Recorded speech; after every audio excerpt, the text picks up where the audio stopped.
내가 처음 청주기지에 배치된 건 2013년 겨울이었다. 그 해는 유난히 눈이 많이 왔고 공기에는 냉기와 습기가 함께 뒤섞여 있었다. 입대한 지 6개월이 채 안 됐을 때라 뭐가 뭔지도 모를 시기였다. 하지만 그 기지는 이상하게 처음부터 기운이 달랐다.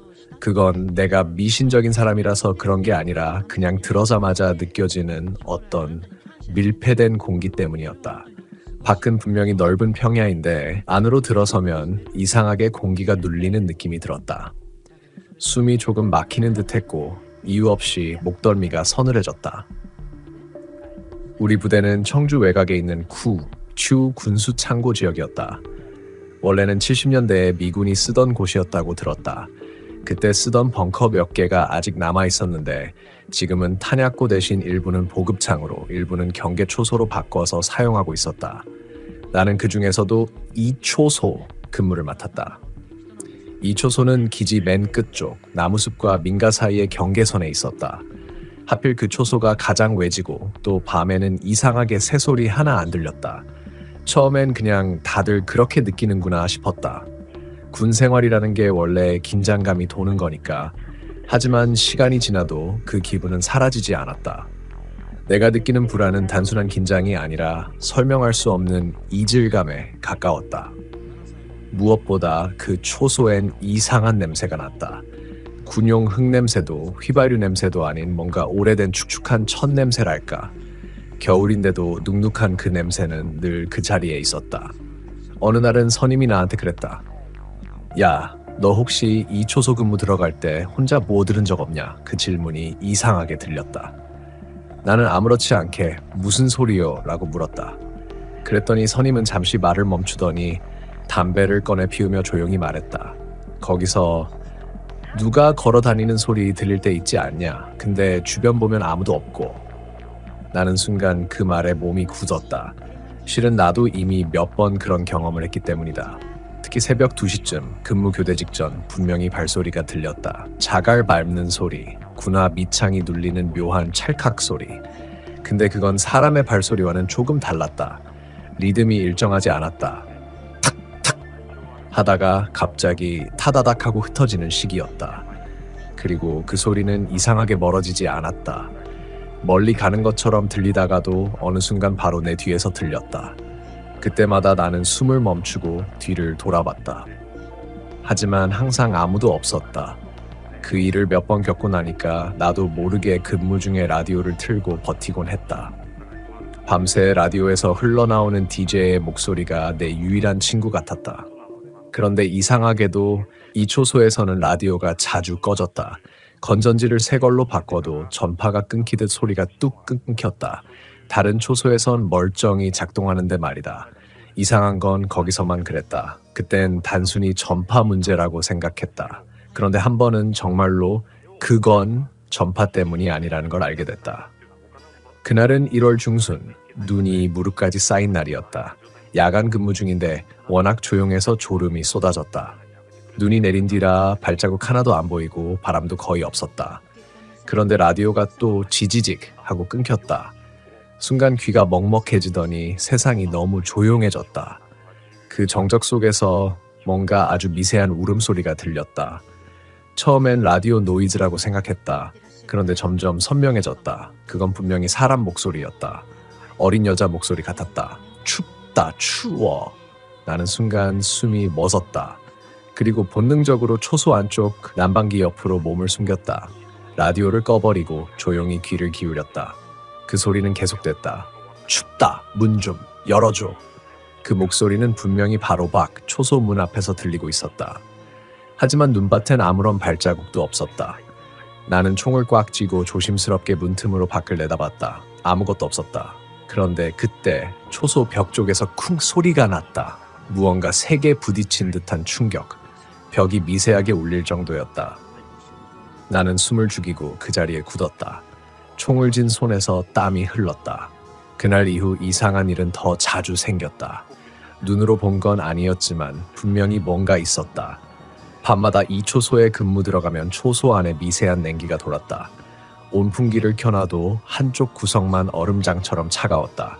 그리고 그 차가운 쪽을 바라보면 늘 그 자리에 흙먼지가 둥글게 쌓여 있었다. 마치 누가 그 자리에 서 있었던 것처럼. 그날 이후부터 나는 이 초소 근무에 들어가는 게 두려워졌다. 하지만 군대라는 게 두렵다고 근무를 피할 수 있는 곳은 아니었다. 특히 나 같은 일병은 말이다. 그래서 나는 매번 근무 전 마음속으로 되뇌었다. 오늘은 아무 일도 일어나지 않는다. 다 착각이야. 하지만 이상하게 그럴수록 더 뚜렷한 느낌이 들었다. 누군가 나를 지켜보고 있다. 그때부터는 소리만이 아니었다. 초소에 들어가면 항상 오른쪽 어깨 뒤쪽에서 누군가 내 숨소리를 따라하는 기분이 들었다. 조용히 숨을 들이마시면 그 타이밍에 맞춰 또 하나의 숨소리가 들렸다. 하지만 그건 내 것보다 아주 조금 느렸다. 내가 후 하고 내쉬면 0.5초 뒤에 후허 따라왔다. 그걸 인식한 순간 온몸에 소름이 돋았다. 내가 이 이야기를 처음 선임에게 털어놓았을 때 그는 잠시 말없이 나를 쳐다보다가 이렇게 말했다. 너도 이제 그걸 느끼는구나. 그 말이 너무 자연스러워서 나는 순간 웃을 뻔했다. 그걸 느끼는구나라니. 그건 마치 이미 오래전부터 알고 있었다는 말처럼 들렸다. 그 선임은 나를 근처 식당으로 데려가 조용히 술 한 잔을 시켰다. 그날 밤 그는 내게 이 기지의 과거 이야기를 들려주었다. 1970년대 이 기지는 미군이 쓰던 탄약 저장고였다고 했다. 그런데 어느 겨울 부대 인근 마을에 사는 여자아이 하나가 실종됐다. 눈이 많이 내리던 날이라 수색이 어려웠고 결국 봄이 되어서야 발견됐다고 한다. 그 아이는 기지 담장 바로 옆 배수로 안에서 발견됐다. 죽은 지 오래된 시신이었고 발견 당시 아이는 눈을 뜬 채로 얼어 있었다. 이상한 건 그 배수로 입구 근처에 작은 나무문 같은 구조물이 세워져 있었다는 점이었다. 누가 만든 건지, 왜 만든 건지도 아무도 몰랐다. 그 후로 미군은 그쪽 구역을 폐쇄했고 몇 년 뒤 우리 군이 인수하면서 이 초소 자리를 그 근처에 세운 거라고 했다. 그 이야기를 듣는 내내 등골이 서늘해졌다. 나는 그 이야기가 전설이라고 그냥 떠도는 소문이라고 생각하려 했다. 하지만 그 후 며칠 뒤 내게도 결정적인 사건이 일어났다. 그날은 야간 근무였다. 눈이 녹아 길이 질척했고 하늘엔 달이 반쯤 뜬 상태였다. 기지 전체가 희미한 달빛에 젖어 있었다. 새벽 1시 반쯤 갑자기 본부에서 무전이 들어왔다. 2초소 응답하라. 2초소. 나는 무전을 들고 답했다. 2초소 이상 없습니다.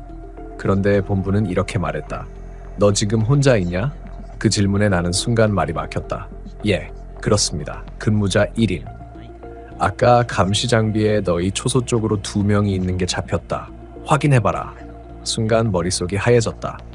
나는 급히 초소 문을 열고 밖을 내다봤다. 눈밭은 깨끗했다. 발자국 하나도 없었다. 하지만 왠지 모르게 공기가 묘하게 흐트러져 있었다. 바람이 불지 않는데도 내 앞에 나뭇가지가 아주 미세하게 흔들리고 있었다. 그리고 바로 그 순간 귀 옆에서 또렷이 들렸다. 문 좀 열어줘. 이번엔 분명히 들렸다. 귓가 바로 옆에서 누군가 속삭이듯 말했다. 나는 반사적으로 몸을 돌렸다. 그런데 아무도 없었다. 하지만 내 앞에 눈밭엔 분명히 발자국 2개가 찍혀 있었다. 내 것과는 반대 방향으로, 마치 누군가 내 앞에 서 있었다는 듯이. 그 발자국은 눈 위에 그대로 멈춰 있었고 조금씩 녹기 시작했다. 나는 무전기를 손에 쥔 채 아무 말도 하지 못했다. 그날 새벽 본부에서 상황병이 달려왔다. 그는 나를 보더니 괜찮냐?고 물었다. 내가 아무 대답도 못하자 그는 내 뒤쪽을 가리켰다. 그 자리에 뭐가 있었는지 아는가? 눈 위에 작게 나무문 같은 틀이 세워져 있었다.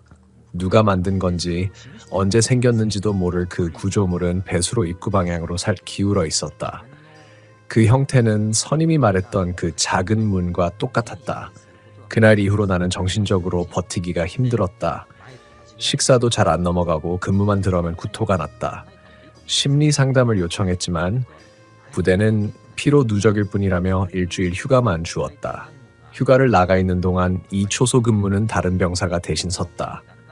그런데 바로 그 다음 날 기지 전체가 들썩였다. 새벽 3시경 그 병사가 사라졌다.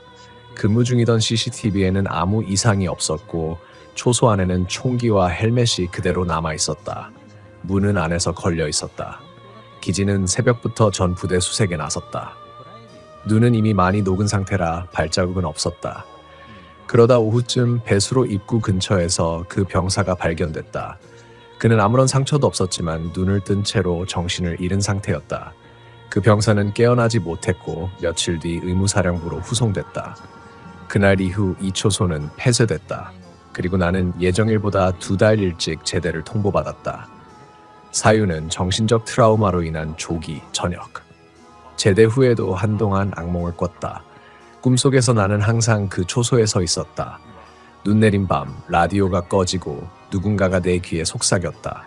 문 좀 열어줘. 눈을 뜨면 늘 새벽 3시였다.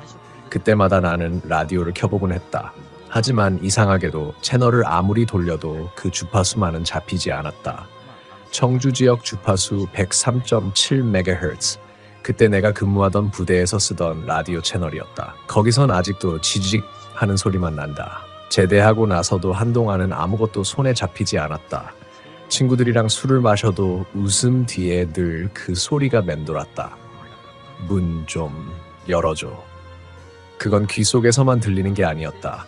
어떤 날은 분명히 세탁기 돌아가는 소리 속에서, 어떤 날은 버스 안 진동음 사이에서 그 목소리가 섞여 있었다. 나는 점점 소리에 예민해졌다. 누가 나를 부르는 것 같아서 고개를 돌리면 늘 아무도 없었다. 제대한 지 6개월쯤 지나서 나는 취직 준비를 하며 충북 오창 쪽에서 자취를 시작했다. 그곳은 청주에서 차로 30분 거리였다. 처음엔 일부러 그 근처를 피하려 했지만 희한하게도 자꾸 그쪽 일자리만 눈에 들어왔다.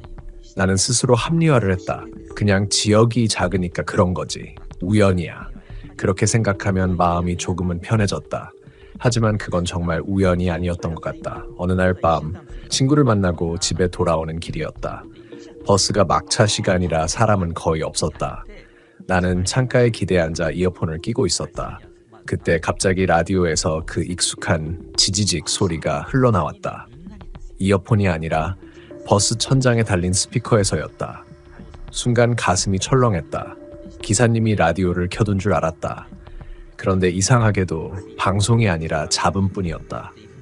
운전석 앞 라디오 화면엔 아무 주파수 숫자도 뜨지 않았다.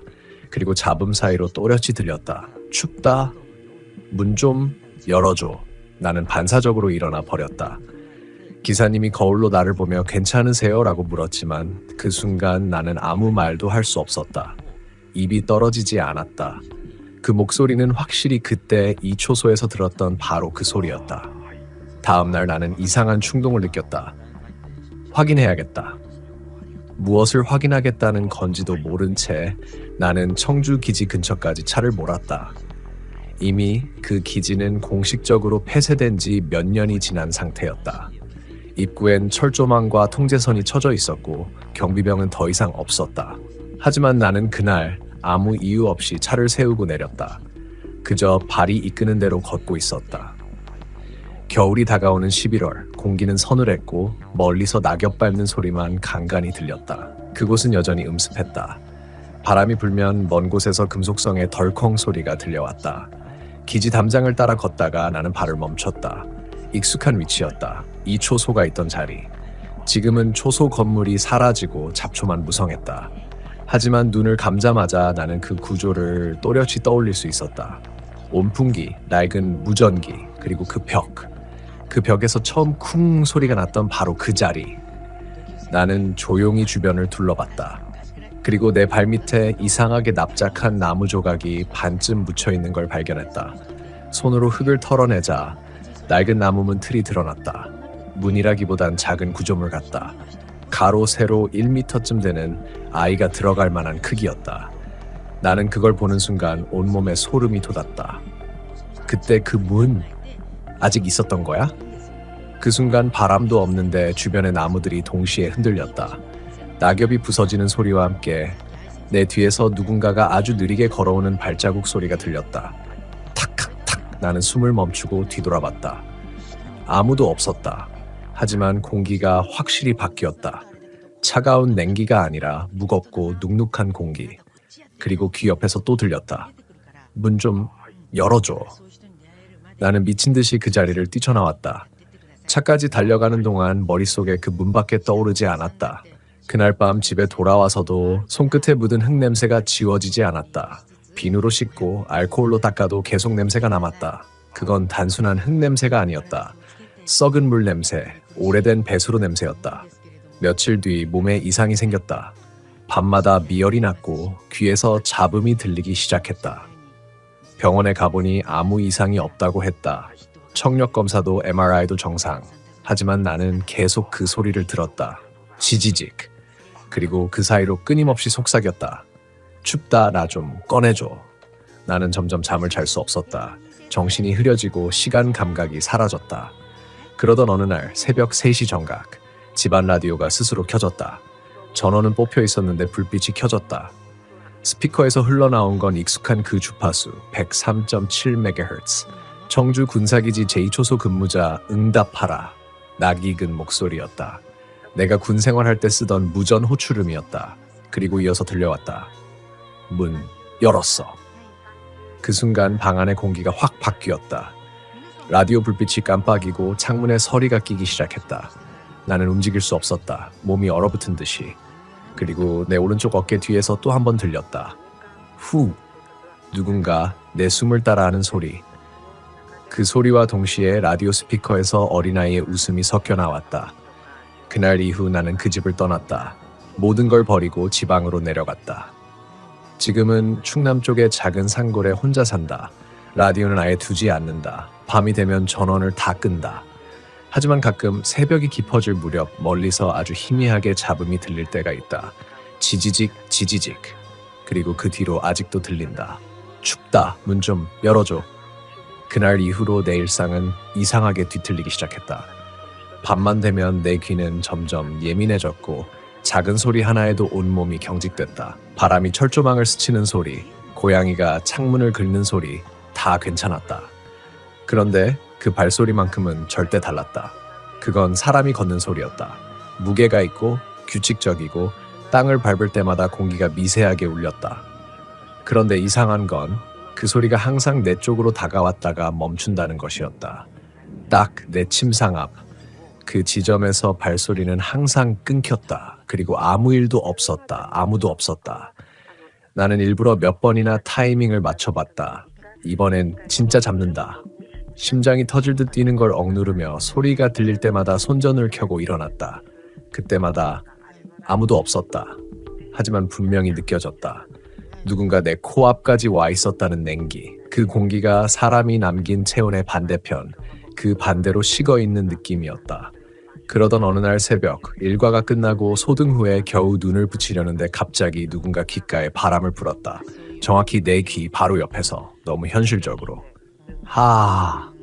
2번, 숨소리였다. 나는 그 자리에서 몸이 굳어버렸다. 심장이 귀에서 터질 듯 뛰고 손끝이 얼어붙은 것처럼 감각이 사라졌다. 눈을 떴지만 아무것도 없었다.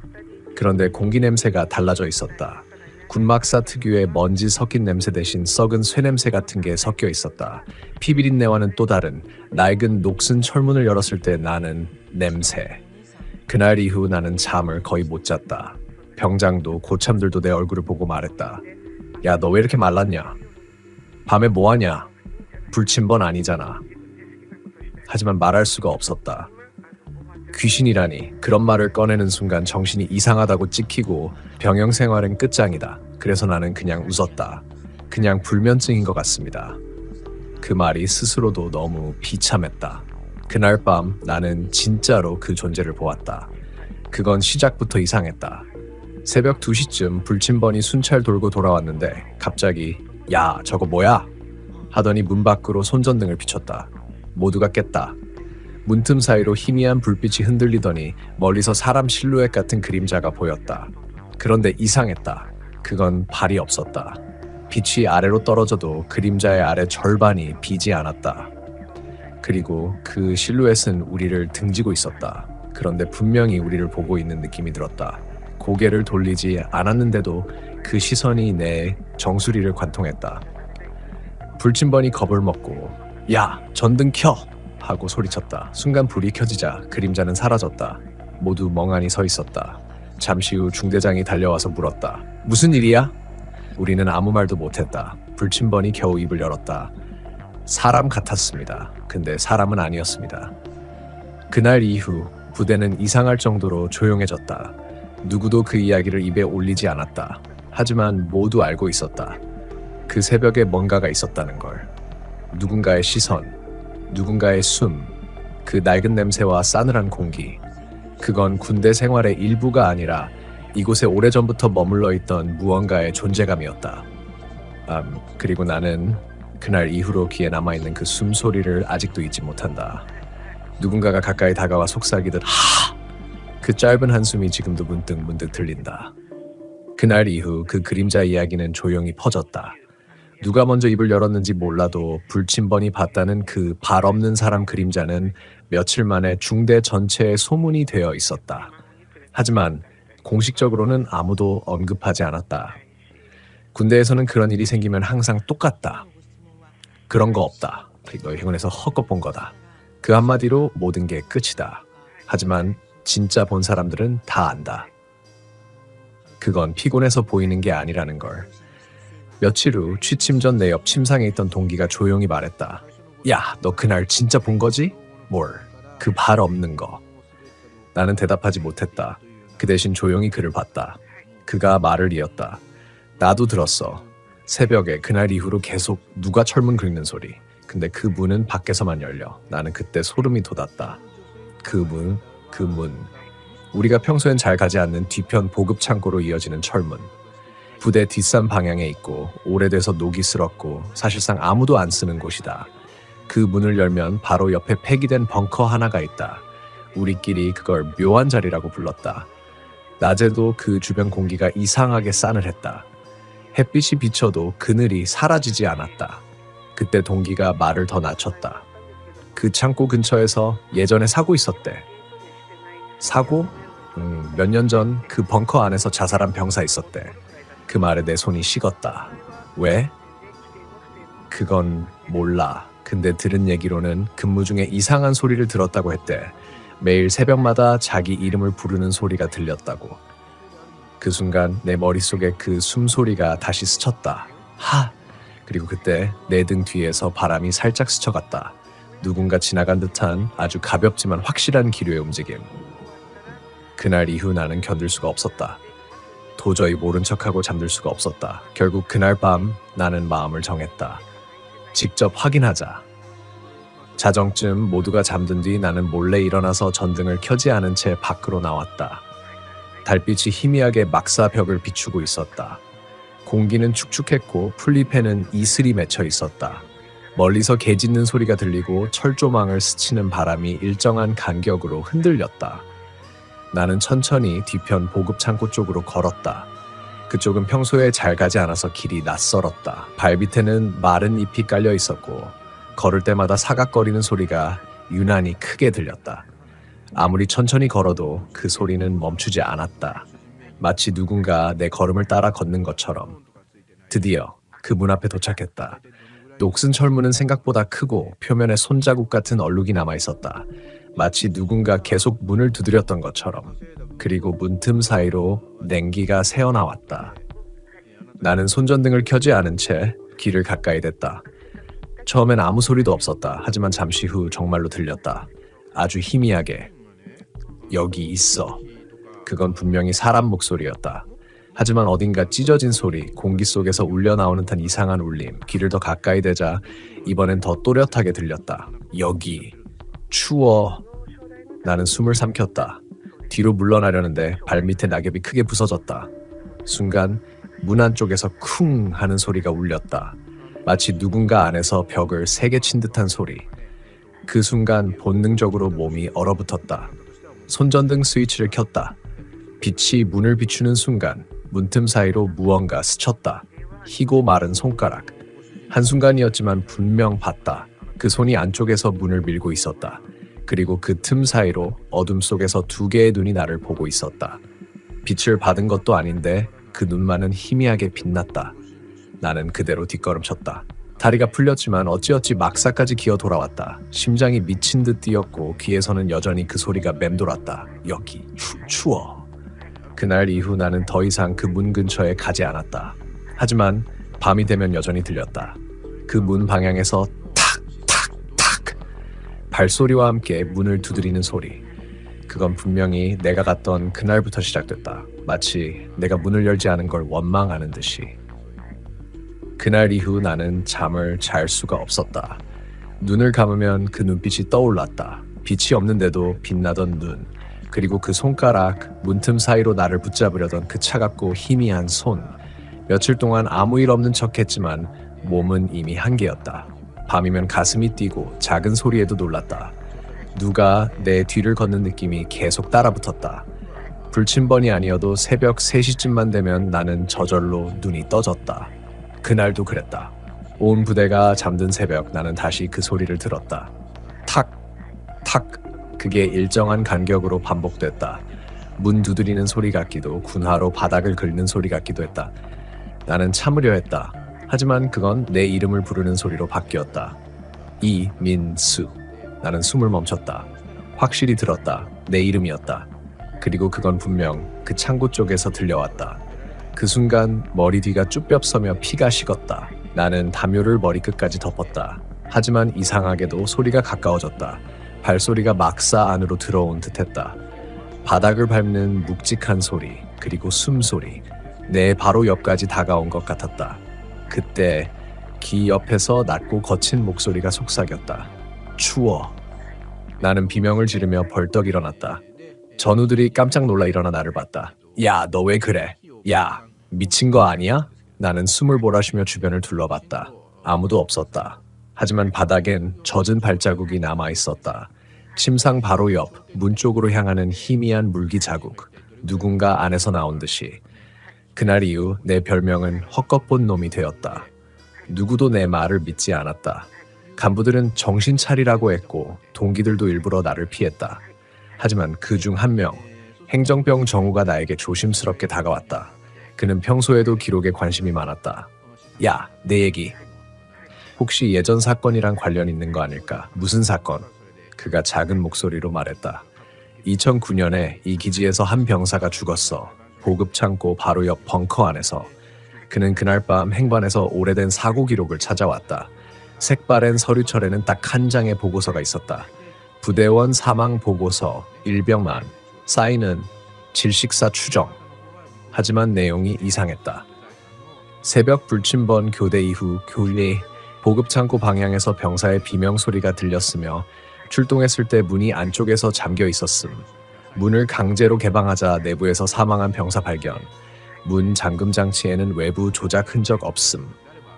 정우가 낮게 말했다. 이상하지 않아? 안에서 문을 잠그고 죽었다는데 그럼 왜 그 문 주변에는 발자국이 있었을까? 나는 말이 나오지 않았다. 그리고 보고서 마지막 줄을 읽는 순간 손이 떨렸다. 사망 직전 누군가 문 밖에서 자신을 부르고 있다는 보고가 있었음. 그날 밤 나는 잠을 이루지 못했다. 머릿속에서 그 말이 계속 맴돌았다. 문 밖에서 자신을 부르고 있다. 그건 지금의 나였다. 혹시 그 병사가 나에게 같은 일을 반복시키려는 걸까? 다음날 부대 분위기가 이상하게 흘러갔다. 어디선가 불침번 교대 이상 있다는 말이 돌았다. 그리고 낮 근무 도중 내게 보고가 들어왔다. 이병 이민수. 예! 오늘 불침번 네가 서라. 본부 창고 쪽이야.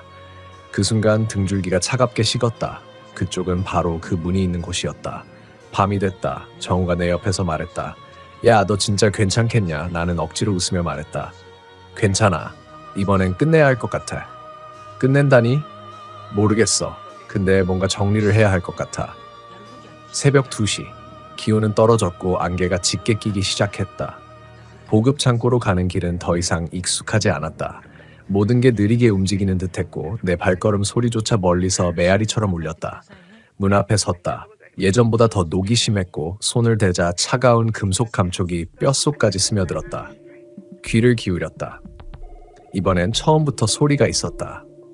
이민수, 이민수. 여러 명의 목소리였다. 하나가 아니라 겹쳐진 듯한 울림. 여자 목소리, 남자 목소리, 군복 입은 듯한 낮은 중저음까지 그들이 모두 내 이름을 불렀다. 나는 문을 붙잡았다. 누구야? 왜 나를 불러? 내 외침이 어둠에 흩어졌다. 그리고 그 순간 문 안쪽에서 살려줘 하는 목소리가 들렸다. 그건 단 한 사람의 목소리였다. 분명 내 나이 또래의 젊은 남자 목소리. 나는 문을 세게 밀었다. 누구야? 안에 있지? 대답해. 여기 추워. 그 순간 손끝이 얼어붙었다. 내 손 위에 다른 손이 겹쳐져 있었다.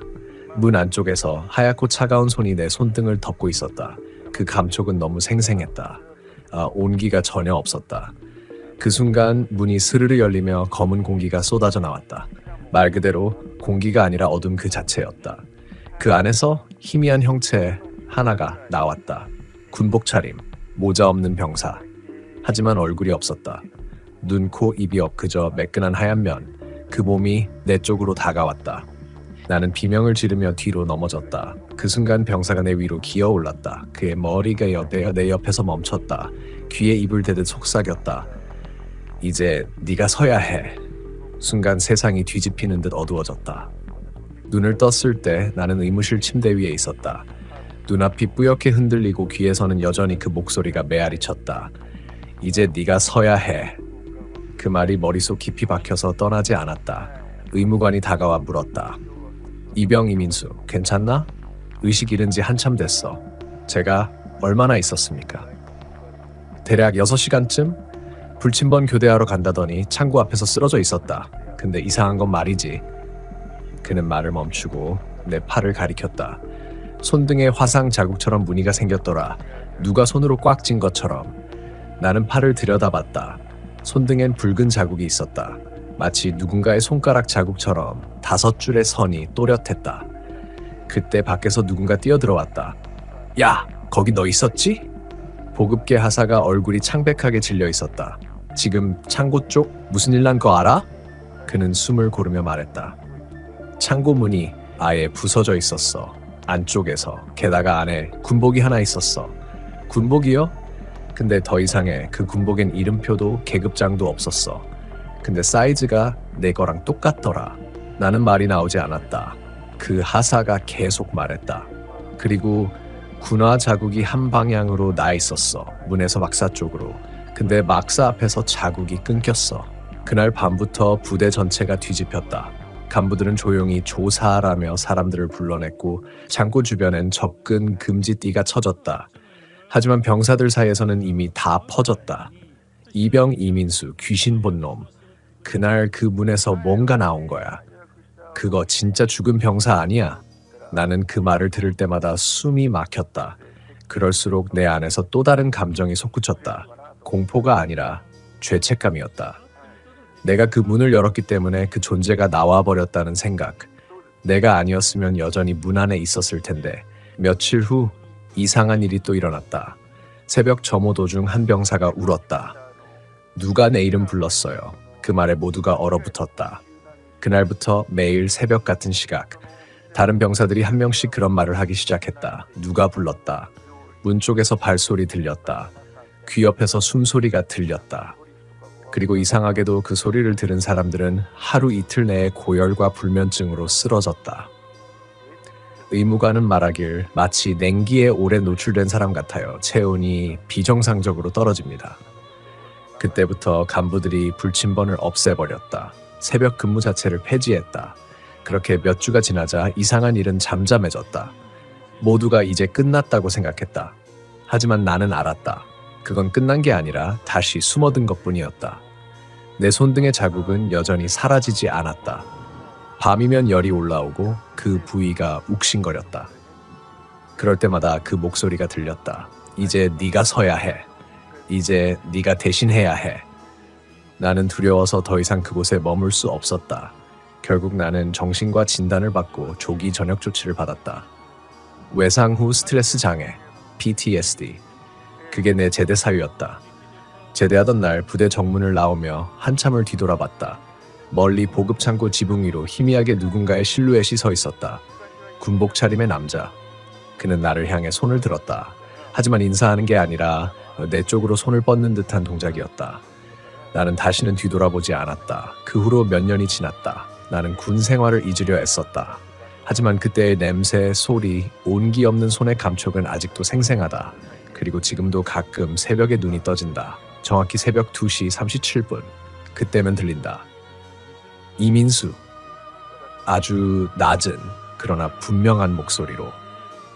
몇 번이나 이사를 가도 방 구조가 바뀌어도 그 목소리는 따라왔다. 최근엔 더 이상 참을 수가 없었다. 그래서 결국 다시 청주로 갔다. 그 기지가 있던 자리로. 하지만 그곳은 이미 폐쇄되어 있었다. 철조망은 녹슬었고 잡초가 무릎 높이까지 자라 있었다. 나는 한참을 서 있었다. 그리고 믿을 수 없는 걸 봤다. 녹슨 철문 앞에 누군가 내 이름을 새겨둔 군번줄이 걸려 있었다. 이름표에는 이민수. 확실히 내 것이었다. 그런데 그 밑에는 또 하나의 이름이 있었다. 일병 한도윤. 그건 보고서에 있던 그 죽은 병사의 이름이었다. 순간 내 귓가에서 누군가 속삭였다. 이제 됐다. 그 순간 바람이 불며 군번줄이 서로 부딪혔다. 짤랑짤랑. 그 소리가 마치 누군가의 숨소리처럼 들렸다. 나는 그 자리에 주저앉았다. 눈을 감았다. 그리고 문득 깨달았다. 그는 내가 아니라 내가 그였던 것이다. 그가 못 나간 그 문을 내가 대신 나갔던 것이다. 눈을 떴을 때 나는 의무실 침대 위에 있었다. 눈앞이 뿌옇게 흔들리고 귀에서는 여전히 그 목소리가 메아리 쳤다. 이제 네가 서야 해. 그 말이 머릿속 깊이 박혀서 떠나지 않았다. 의무관이 다가와 물었다. 이병 이민수 괜찮나? 의식 잃은 지 한참 됐어. 제가 얼마나 있었습니까? 대략 6시간쯤? 불침번 교대하러 간다더니 창고 앞에서 쓰러져 있었다. 근데 이상한 건 말이지. 그는 말을 멈추고 내 팔을 가리켰다. 손등에 화상 자국처럼 무늬가 생겼더라. 누가 손으로 꽉 찐 것처럼. 나는 팔을 들여다봤다. 손등엔 붉은 자국이 있었다. 마치 누군가의 손가락 자국처럼 5줄의 선이 또렷했다. 그때 밖에서 누군가 뛰어들어왔다.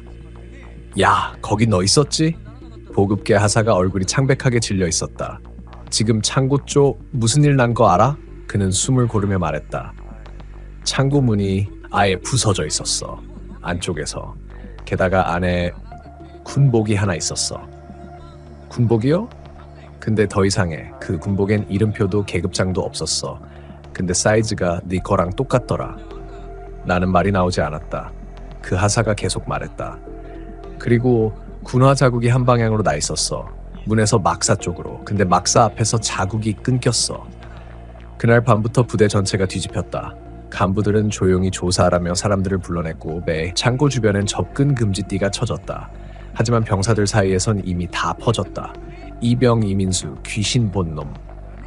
그날 그 문에서 뭔가 나온 거야. 그거 진짜 죽은 병사 아니야? 나는 그 말을 들을 때마다 숨이 막혔다. 그럴수록 내 안에서 또 다른 감정이 솟구쳤다. 공포가 아니라 죄책감이었다. 내가 그 문을 열었기 때문에 그 존재가 나와버렸다는 생각. 내가 아니었으면 여전히 문 안에 있었을 텐데. 며칠 후 이상한 일이 또 일어났다. 새벽 점호 도중 한 병사가 울었다. 누가 내 이름 불렀어요. 그 말에 모두가 얼어붙었다. 그날부터 매일 새벽 같은 시각. 다른 병사들이 한 명씩 그런 말을 하기 시작했다. 누가 불렀다. 문 쪽에서 발소리 들렸다. 귀 옆에서 숨소리가 들렸다. 그리고 이상하게도 그 소리를 들은 사람들은 하루 이틀 내에 고열과 불면증으로 쓰러졌다. 의무관은 말하길 마치 냉기에 오래 노출된 사람 같아요. 체온이 비정상적으로 떨어집니다. 그때부터 간부들이 불침번을 없애버렸다. 새벽 근무 자체를 폐지했다. 그렇게 몇 주가 지나자 이상한 일은 잠잠해졌다. 모두가 이제 끝났다고 생각했다. 하지만 나는 알았다. 그건 끝난 게 아니라 다시 숨어든 것뿐이었다. 내 손등의 자국은 여전히 사라지지 않았다. 밤이면 열이 올라오고 그 부위가 욱신거렸다. 그럴 때마다 그 목소리가 들렸다. 이제 네가 서야 해. 이제 네가 대신 해야 해. 나는 두려워서 더 이상 그곳에 머물 수 없었다. 결국 나는 정신과 진단을 받고 조기 전역 조치를 받았다. 외상 후 스트레스 장애, PTSD. 그게 내 제대 사유였다. 제대하던 날 부대 정문을 나오며 한참을 뒤돌아봤다. 멀리 보급창고 지붕 위로 희미하게 누군가의 실루엣이 서 있었다. 군복 차림의 남자. 그는 나를 향해 손을 들었다. 하지만 인사하는 게 아니라 내 쪽으로 손을 뻗는 듯한 동작이었다. 나는 다시는 뒤돌아보지 않았다. 그 후로 몇 년이 지났다. 나는 군 생활을 잊으려 했었다. 하지만 그때의 냄새, 소리, 온기 없는 손의 감촉은 아직도 생생하다. 그리고 지금도 가끔 새벽에 눈이 떠진다. 정확히 새벽 2시 37분. 그때면 들린다. 이민수, 아주 낮은 그러나 분명한 목소리로. 몇 번이나 이사를 가도 방 구조가 바뀌어도 그 목소리는 따라왔다. 최근에는 더 이상 참을 수가 없었다. 그래서 결국 다시 청주로 갔다. 그 기지가 있던 자리로. 하지만 그곳은 이미 폐쇄되어 있었다. 철조망은 녹슬었고 잡초가 무릎 높이까지 자라 있었다. 나는 한참을 서 있었다. 그리고 믿을 수 없는 걸 봤다. 녹슨 철문 앞에 누군가 내 이름을 새겨둔 군번줄이 걸려 있었다. 이름표에는 이민수.